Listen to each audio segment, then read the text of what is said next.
So this illegal demolitions have been taken by this authorities. The brief facts of the case are my clients, Mr. Ali bin Mohammad Begum, holds valid court orders that the property belongs to them, and any of the authorities shall not interfere with their position. And the authorities are also further directed to strictly follow the due process of law before they interfere with the position, or even at least if they carry out any demolition drive. But and this order was passed by the Honorable High Court, which were not even challenged by way of any writ appeal. ये orders को challenge भी नहीं किया गया था कहीं पर भी, and without challenging the orders और without following the due process of law and without even issuing notice to any of my client, the authorities have illegally carried out this demolition drive early morning. यहाँ पर high court से strict directions थे कि due process of law is to be followed, और बगैर कोई notice दिए या बगैर इन्फॉर्म करे सेकेंड सैटरडे के दिन अर्ली मॉर्निंग 6 o'clock को 7 o'clock को अथॉरिटीज पूरे मतलब हमारे क्लाइंट्स को इमीडिएटली इन्फॉर्म करे कि बाहर निकल जाओ, and they have carried out the illegal demolition drive. ये ऑर्डर को कहीं पर चैलेंज भी नहीं किया गया था, which means that the orders are still valid even on date. Second Saturday के दिन ये इलीगल डेमोलिशंस किए गए हैं. ये सालों से हमारे क्लाइंट्स पोजीशन होल्ड कर रहे हैं, सालों से हमारे क्लाइंट्स का ही पोजीशन है, ये टाइटल भी इन्हीं का है. इसके बावजूद भी अथॉरिटीज के खिलाफ ऑर्डर रहने के बावजूद भी हाई कोर्ट के ऑर्डर्स को नजरअंदाज करके डेमोलिशंस किए गए. सो ये in utter violation of the orders passed by the honourable high court, this illegal demolitions have been taken by the authorities. Authorities का काम है to safeguard the interest of the public, but इन लोगों इनका illegal तरीके से ये डेमोलिशंस किए गए. सो ये सुबह सुबह without even issuing any notice. क्या लगता है आपको ये एफटीएल लैंड कितने दिन से जो चला है, आज जो इशू बनने का क्या मतलब है? ये बस मेरी एक क्वेश्चन है, काफी देर से जो काम हुआ कितने दिन गवर्नमेंट क्या करी फिर उसके बाद अचानक ये दिन आके तोड़ने का मतलब? ये बस आसपास के लोगों की मिली भगत है. ये आसपास के लोगों की मिली भगत है. जब authorities were part of this case, अगर इन लोगों को लगता है कि एफटीएल लैंड है या कुछ और इलीगल मतलब इसके अंदर कार्रवाई की जाती थी, तो अथॉरिटीज का काम ये था कि कोर्ट को इन्फॉर्म करना था bye way of filing counter.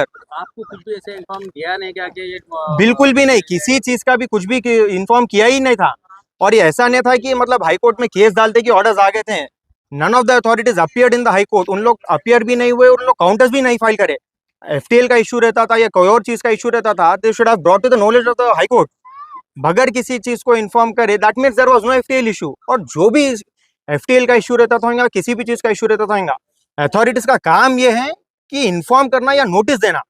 Without issuing notice in utter violation of the honourable high courts order, ये इलीगल कंस्ट्रक्शन करना ये बहुत गलत बात है. ये टोटल कितना आपका कितना यहाँ पर 6 एकर्स का था ये पूरा. 6 एकर्स का ये एक ही फैमिली का इशू है. ये इंटरनल फैमिली है, ये पूरी इंटरनल फैमिली इसके उसमें. ये एफटीएल का नहीं है, कुछ भी नहीं है. ये लैंड वेटलैंड अथॉरिटीज के अंदर आती है बोल कर सुना नहीं है साहब. अगर अथॉरिटीज के अंदर आती भी थी तो ये चीज जब हाईकोर्ट के पास जब ये अगर ये एफटीएल के उसमें आता भी था तो ये हाईकोर्ट के नॉलेज में लाना चाहिए था ना. इरिगेशन डिपार्टमेंट ये रिट पिटीशन में पार्टी है, एचएमडीए रिट पिटीशन में पार्टी है, म्युनिसिपल अथॉरिटीज पार्टी है, पुलिस वाले पार्टी है. तो ये कोई भी अथॉरिटी हाईकोर्ट के नॉलेज में क्यों नहीं लेके आई कि अगर ये है ना, अगर से एफटीएल में आती थी तो हाईकोर्ट के सामने काउंटर में बताना था ना कि एफटीएल की प्रॉपर्टी है ये बोल के. ये 2022 में लुगना सरबत के नाम से एप्लीकेंट है. हाँ, ये नेशनल ग्रीन ट्रिब्यूनल की जानिब से हाँ, ऑर्डर आया था कि एंक्रोचमेंट चल रहा बोल कर. हाँ. हाँ. नहीं, वो ये हमारा जो ऑर्डर है 2023 का ऑर्डर है. अच्छा. तो मतलब जो फाइनल ऑर्डर रहता है या जो लेटेस्ट ऑर्डर रहता है, दैट विल बी सब्सिक्वेंट. सब हर एक के ऊपर लागू रहता है ना वो ऑर्डर्स. जिस किसी का भी रहता होगा, अगर उन लोगों को दिक्कत थी, अगर ये ऑर्डर से इम्प्लीट करना चाहिए था ना, तो एटलीस्ट ये रिट अपील, ये जो रिट पिटीशन का जो ऑर्डर आया था, this should have been challenged by way of filing writ appeal. लेकिन यहाँ पर जो कंस्ट्रक्शन हो रहे थे, हाँ, ये रजिस्टर्ड थे या नोटरी पर थे? सब रजिस्टर्ड थे. मतलब ये पोजीशन एक ही फैमिली का है ना ये, तो there is no subsequent actions which have been taking place by the families. मतलब एक ही फैमिली के पूरे 6 एकड़ पे जो एग्जैक्टली. Yes, yes, yes. कोई प्लाटिंग नहीं किया नहीं, नहीं, नहीं, नहीं, नहीं. दिस प्लॉटिंग किसी भी चीज की नहीं हुई. ये सेम फैमिली एग्जिस्ट करती हुई है. ये सेम फैमिली है जो है ना कई सालों से जो पोजीशन होल्ड कर रही ना, ये वही फैमिली है जो पोजीशन होल्ड कर रही. वही फैमिली पोजीशन पर है, वही फैमिली के फेवर में ऑर्डर्स आए हुए हैं. हर चीज अथॉरिटीज के नॉलेज में है.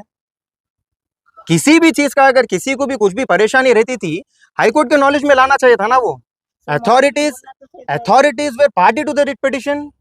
Authorities were party to the writ petition.